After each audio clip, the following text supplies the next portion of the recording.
Assalamualaikum warahmatullahi wabarakatuh.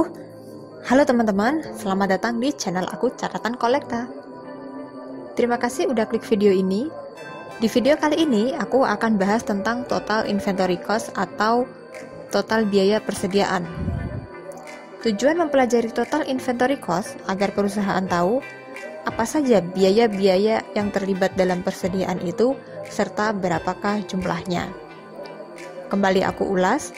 Dalam manajemen persediaan terdapat beberapa parameter yang digunakan. D atau demand, yaitu jumlah kebutuhan barang. S atau setup cost, yaitu biaya pemesanan setiap kali pesan. H atau holding cost, yaitu biaya penyimpanan. C atau cost, yaitu biaya per satuan unit. Kemudian T atau time, yaitu waktu antar pemesanan. EOQ diperoleh dengan rumus EOQ sama dengan akar dari 2DS per H.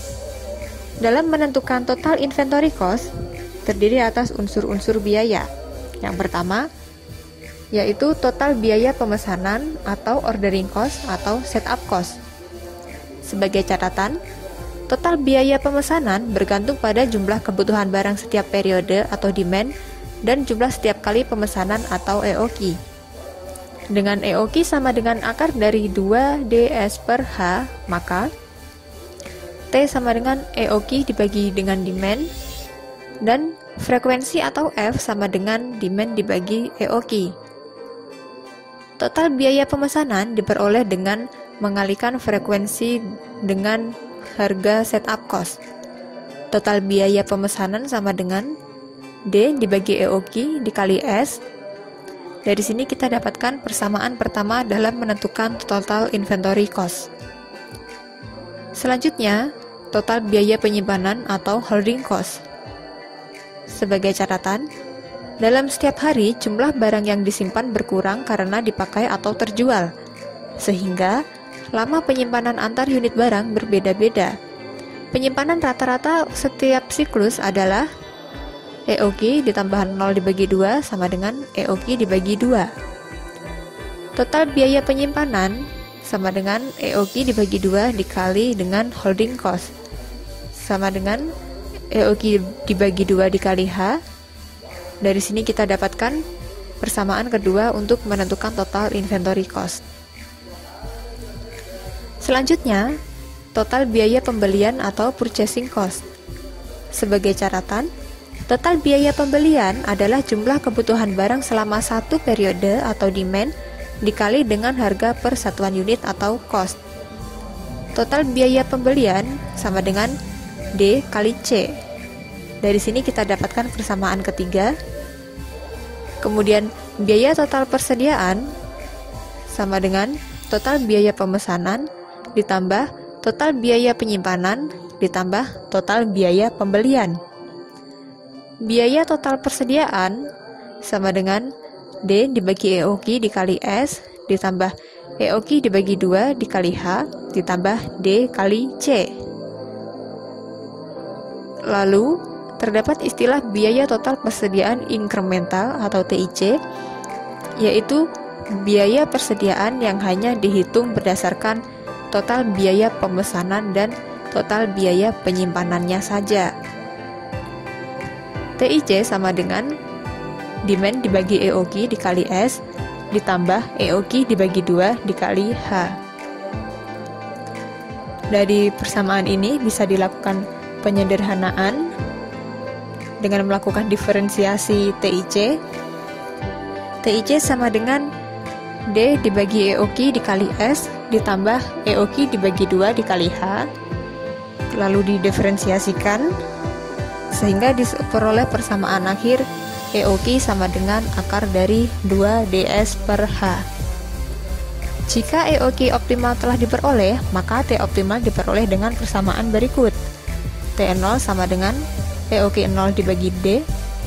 Besarnya total cost dapat diperoleh dengan memasukkan persamaan pada biaya total persediaan, sehingga TIC sama dengan akar dari 2DSH.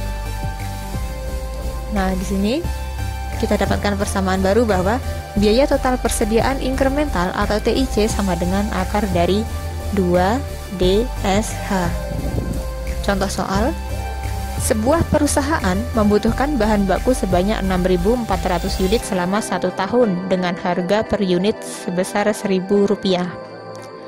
Adapun biaya yang dikeluarkan perusahaan dalam pembelian bahan baku tersebut antara lain sebagai berikut.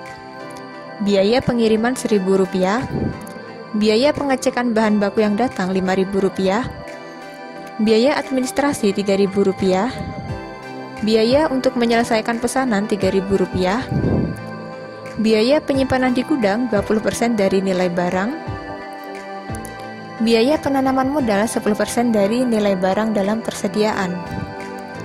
Dari keterangan soal tersebut, tentukanlah A. Nilai EOQ dan frekuensi pemesanan dalam 1 tahun, B. ROP atau reorder point jika diketahui lead time pengadaan bahan baku tersebut 1 minggu. Kemudian C. Biaya total persediaan incremental atau TIC. Kita masuk ke pembahasan. Diketahui demand atau D sama dengan 6.400 unit per tahun.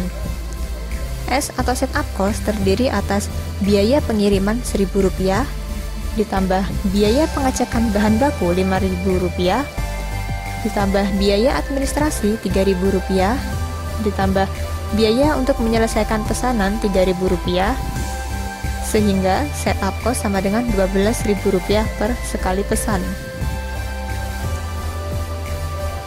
H atau holding cost terdiri atas biaya penyimpanan di gudang 20% ditambah dengan biaya penanaman modal sebesar 10%. Holding cost sama dengan 30% kali 1.000 sama dengan Rp300 per unit per tahun. Lalu kita hitung yang A, nilai EOQ dan frekuensi pemesanan dalam 1 tahun. EOQ sama dengan akar dari 2 DS per H sama dengan akar dari 2 kali 6.400 kali 12.000 dibagi 300 sama dengan 716 unit. Frekuensi atau F sama dengan demand dibagi EOQ sama dengan 6.400 dibagi 716 sama dengan 8,94. Kita bulatkan menjadi 9. Ini artinya perusahaan tersebut selama 1 tahun melakukan 9 kali pemesanan dengan setiap kali pemesanan yaitu berjumlah 716 unit. Kemudian yang B, kita menghitung reorder point jika diketahui lead time pengadaan bahan baku 1 minggu. Sebagai catatan, karena lead time dinyatakan dalam minggu sedangkan permintaannya dalam satuan tahun, maka harus dicari kebutuhan bahan baku dalam 1 minggu. Dengan asumsi 1 tahun terdapat 52 minggu, maka demand per minggu sama dengan 6.400 dibagi 52 sama dengan 123,07. Kita bulatkan jadi 123. Reorder point sama dengan lead time dikali demand per minggu sama dengan 1 kali 123 sama dengan 123 unit. Ini artinya, ketika stok di gudang sudah mencapai 123 unit, maka perusahaan tersebut sudah harus melakukan pemesanan ulang agar tidak sampai kehabisan. Lalu yang C, kita hitung biaya total persediaan incremental atau TIC, di mana biaya total persediaan incremental atau TIC terdiri atas biaya pemesanan dan biaya penyimpanannya saja. TIC sama dengan akar dari 2 DSH sama dengan akar dari 2 kali 6.400 kali 12.000 kali 300 sama dengan Rp214.663. Kemudian terdapat pertanyaan tambahan, berapakah total biaya keseluruhan yang harus dibayarkan oleh perusahaan?